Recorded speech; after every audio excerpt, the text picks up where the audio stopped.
Olá, essa é mais uma aula do Maya. Nessa aula vamos tratar um pouco de rig, o começo de rig, bem básico, para você conseguir criar um esqueleto para poder modificar a sua malha, poder mexer a sua malha e animar depois. Vamos tratar. Eu vou fazer nessa aula a parte de baixo do corpo, que já tem uma malha aqui, que eu vou conseguir usar nessa aula. Eu vou fazer só as pernas, os pés, controladores para os pés, para controlar todos os movimentos possíveis. Começando, a primeira coisa que você tem que fazer, depois de ter uma malha pronta, antes de tudo, você tem que ter a sua malha pronta. Você tem que ter certeza que a sua malha tá ok, você não vai fazer mais modificações antes de colocar o seu esqueleto. Na verdade, antes de aplicar o seu esqueleto na malha. Mas é sempre bom já ter a malha pronta antes desse processo. Ok. Para criar um esqueleto, você tem que estar aqui na aba Animation, você vem Skeleton, Joint Tool. Para escrever o esqueleto, o ideal é que seja numa das câmeras ortogonais, uma visão que melhor representa a parte do corpo que você está querendo colocar o esqueleto, no caso as pernas. O Joint Tool funciona de forma bem simples, onde você clicar ele cria. O ideal é criar os joints onde tem edge loops, para formar um movimento, para na hora da animação o movimento ficar melhor apresentado, menos distorcido. Okay. Então eu vou criar aqui. Boa prática é você criar o joelho pelo menos um pouco para frente do que os joints da bacia e do calcanhar.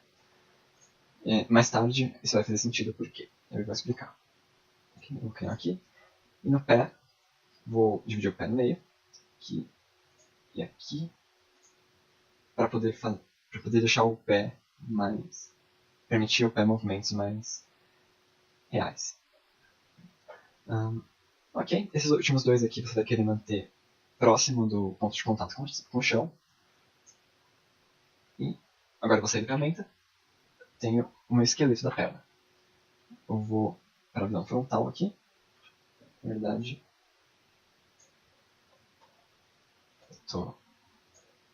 minha mão queria a malha num eixo um pouco estranho, mas bem. Cliquei e arrastei o esqueleto para a posição que eu quero que seja a minha perna direita. Minha perna esquerda, na verdade, né? A perna esquerda do personagem. E eu não estou sendo muito preciso agora, que na verdade não precisa. Agora eu saí da ferramenta, eu vou voltar no Joint Tool, a visão, no meu caso a visão side, uma visão que mostra o personagem de frente. Voltar aqui e criar um joint central, que eu vou chamar de root depois, que ele vai controlar o esqueleto inteiro. Criar mais ou menos aqui na base do personagem. Ótimo, ele já está alinhado nos eixos, menos no eixo Y, mas isso não tem problema. Ele está na posição que a gente quer. Uma coisa que pode fazer, esse joint é o mais importante do esqueleto inteiro. Então, se você clicar aqui em Radius, e com o botão no meio do mouse e no meio do viewport, se arrastar, você consegue deixar ele maior, para ficar mais fácil de controlar. Aqui. E se você acha que todos estão muito grandes, você pode vir aqui em Display, Animation, Joint Size. Diminuir um pouco, ou aumentar no caso. Dependendo do caso. Ok. A gente cria o root separado para não ter problema de orientação. Se você prestar atenção, cada joint está meio que apontando para uma direção. Você quer que o joint central, controla tudo, esteja sempre alinhado com a orientação global, ou seja, esteja zerado praticamente. Agora, esses dois joints são separados, você quer juntar, certo? Para juntar, é super simples, é o processo de parent no Maya. Seleciona o filho, com shift seleciona o pai, aperta P. Pronto, está parenteado, tá ok. O controlar o esqueleto é o seguinte, quando você movimenta um joint, todos os filhos, ou seja, todos os que estão abaixo dele, são movimentados junto.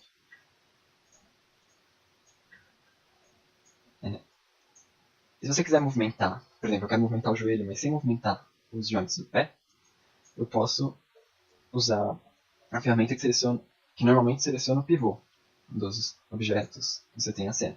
Então, ou seja, se eu segurar D ou se eu apertar Insert, eu consigo mover ele sem mover o resto. Agora, toma muito cuidado com isso, que eu vou deixar aqui para ficar mais fácil de ver. Conforme conforme você for modificando um joint, a orientação dele vai mudando também. E se a orientação começar a ficar mudando muito, isso na hora de aplicar esse esqueleto à malha, ele pode criar deformações muito ruins, deformações que vão atrapalhar todo o seu processo e você vai ter que refazer tudo de novo. Ou seja, se você precisar ajustar, ajusta bem de leve, assim. Se tiver muito fora, se precisar ajustar muito, o ideal é você começar de novo, pra ser sincero. Ok? Antes de eu passar pra cá, na verdade eu vou passar pra cá, mas eu vou dar Ctrl Z depois. Eu criei uma perna só, depois eu criei o root, eu parenteei os dois. Eu não preciso criar a perna do outro lado, eu posso dar mirror. A partir do momento que eu tenho essa ligação com o joint central, que tem que estar alinhado com o centro da cena mesmo, eu posso dar mirror. Ou seja, clicar aqui, usar a ferramenta de mirror e ele passa para o outro lado. Mas antes disso, a gente tem uma coisa muito importante na parte na hora do rig, na hora de montar o esqueleto, é nomenclatura. Cada joint tem um sisteminha, uma convenção, que você tem nomenclaturas certas para cada joint. Que essa nomenclatura é reconhecida em vários lugares. O Unity reconhece essas nomenclaturas e permite que a animação vá sem problemas para a engine. O joint mais importante a gente vai chamar então de root.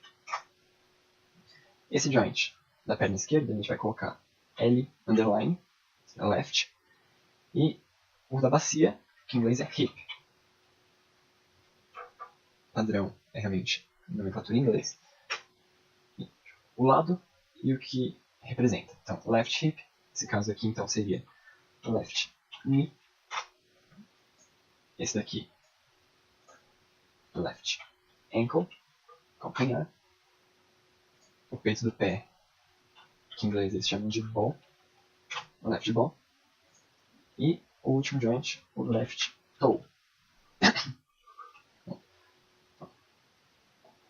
Toe, ball, ankle, knee, hip, root. Eu estou movimentando com a seta do teclado e permite que eu vá um joint acima e um joint abaixo. Setas para cima e para baixo. Okay. Com a nomenclatura já certinha, se der seria salvar, eu posso vir aqui selecionando o hip, não o root, selecionando o hip, left hip. Eu venho aqui em skeleton, mirror joint, opções. Eu primeiro vejo qual plano que eu quero que ele dê mirror. Seja, no caso do meu, eu quero que ele seja espelhado nos eixos Y e X, certo? Então, X, Y aqui. Y, deixa o mirror function aqui em behavior. Eu vou mostrar o que acontece se você deixar orientation. Na verdade, eu vou deixar. Não. Eu vou mostrar depois como funciona a orientation. E aqui é para mudar a nomenclatura. Como na perna esquerda eu comecei todos com left L underline, eu posso simplesmente mandar ele substituir L por R de right. Eu dou mirror, perfeito. Agora, se eu selecionar os dois joints e mandar ele rotacionar no eixo Y, você vê que eles vão para sentidos opostos. Ou seja, quando eu aumento a rotação, cada perna vai para um lado. É isso que o behavior faz. Ele inverte, praticamente, como funciona o sentido. Se eu aumentar aqui, ele vai para esse lado. Nessa perna, se eu aumentar, ele vai para o outro lado. Agora deixa eu mostrar o que acontece se não é behavior. Se não for behavior, vem aqui em Mirror Joint, deixar como orientation, then mirror. Se eu selecionar os dois e rotacionar no eixo Y, os dois vão para o mesmo lado. E geralmente, no rig de um personagem, não é isso que você quer. Deixa eu dar um aqui, Mirror Joint, behavior, mirror. Agora você vê, é left hip, left knee, e etc. O próximo ponto que eu preciso falar é IK. IK significa Inverse Kinematics, e mais tarde eu vou explicar o que realmente significa isso. Só levar em conta que o processo normal de joints, que você rotacionar uma joint assim para levantar ou abaixar a perna, é chamado de FK, Forward Kinematics. O IK faz um processo contrário. Mais tarde vai fazer mais sentido. E Uma coisa interessante é que esse mirror que eu acabei de dar, ele também daria mirror no IK, que eu fiz em uma perna.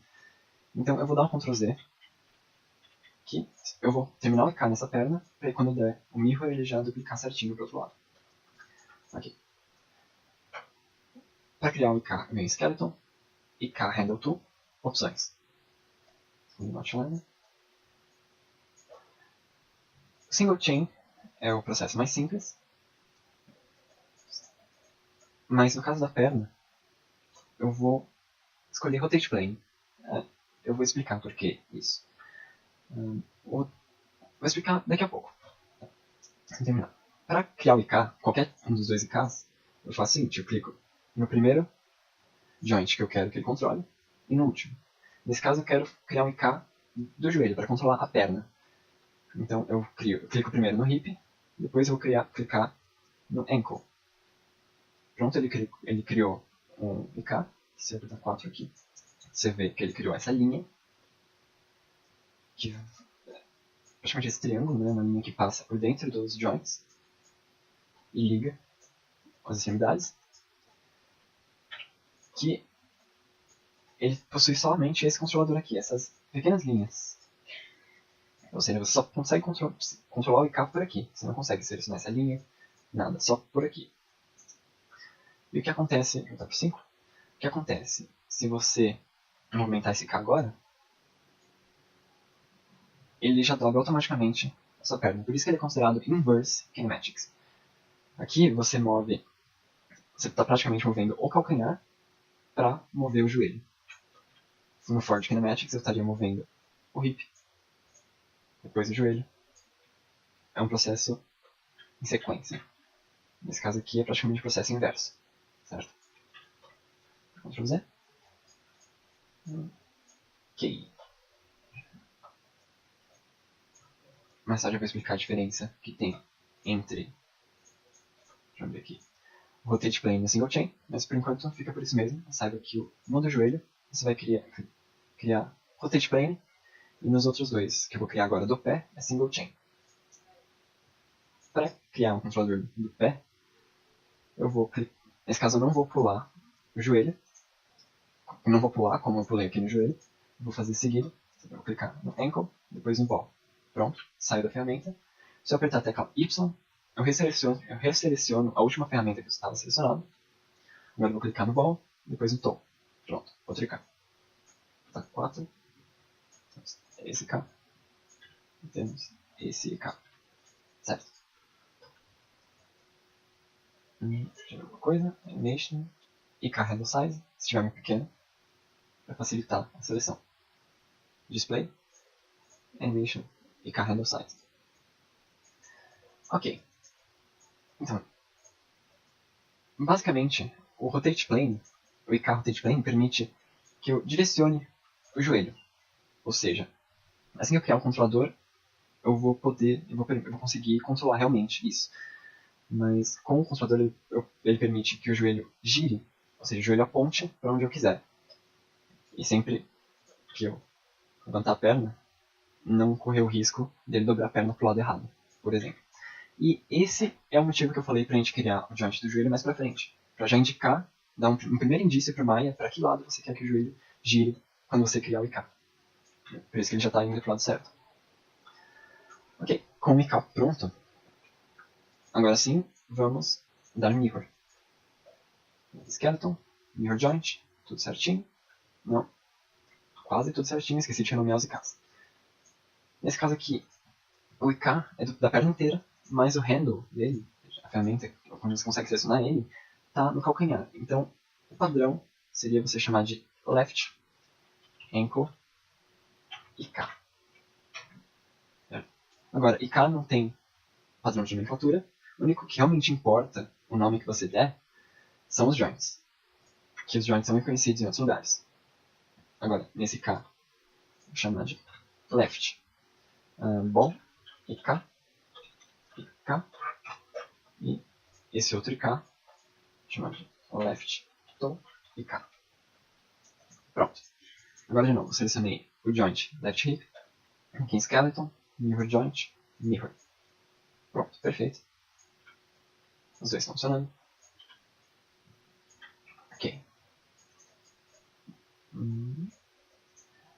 Como você pode ver, claro, o meu esqueleto não está fazendo nada com a minha malha. A gente precisa fazer um processo chamado rig. Desculpa, a gente precisa fazer o processo de skin. O skin é basicamente você fazer uma ligação entre o seu esqueleto e a sua malha. Para isso, você vai fazer o seguinte, você seleciona o root, com shift seleciona a malha, e skin smooth bind. Vou resetar as ferramentas, ok? Deixa aqui em joint hierarchy, sempre. Em bind method, você tem algumas opções. Hitmap e Geodesic Voxel dão os melhores resultados, mas qualquer probleminha na malha, qualquer imperfeição na malha, já não vai funcionar. Já vai produzir efeitos desagradáveis, para dizer o mínimo. Então, vou deixar Closest Distance. Closest Distance, ele funciona em qualquer malha, funciona na maioria dos casos, na verdade, e é o método mais simples. Ele pode não produzir resultados tão elaborados, tão perfeitos, como Hitmap ou Geodesic Voxel, mas para malhas mais simples, como a minha, ele faz um trabalho muito bom. Outra coisa que você vai querer mudar é o Max Influence, muda para 3. Mais do que isso, a influência começa a ficar estranha, menos do que isso, os movimentos ficam muito duros. Vou dar Bind Skin e